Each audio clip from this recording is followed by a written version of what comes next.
Here's a pair of the Soundcore 2 Bluetooth speakers. I'm going to show you how to pair and connect these directly to a Sony Smart TV via Bluetooth. This is a Sony Smart TV that has Google TV.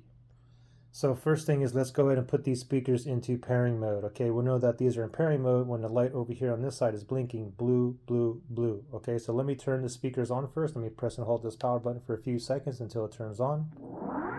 Okay, once it turns on, wait a few seconds and then see if it's blinking blue here.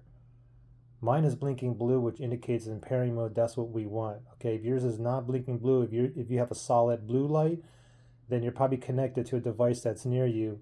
If that's the case, just tap the Bluetooth button once and then wait a moment and it should start blinking blue here. Anyway, we're in pairing mode now. So let's shoot over to our TV and go directly to your settings here. You can click on the settings button on your remote if you have it. If not, click on the home button on the remote.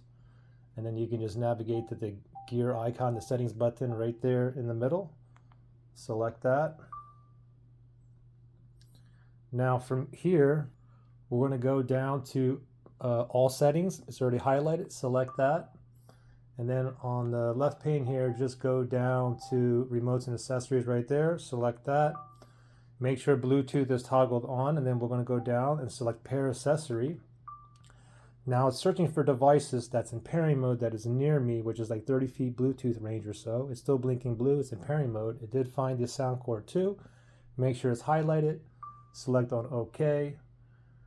We should get a pairing request here. Oh, there we go. Make sure pair is highlighted. Select on pair. And voila. We're connected, ready to go. Pretty simple. Make sure the volume works here. So we're connected, ready to go. Now, if you had any kind of issues, connecting issues, you can always factory reset these speakers. If you need to do that, look for that link below in the description area.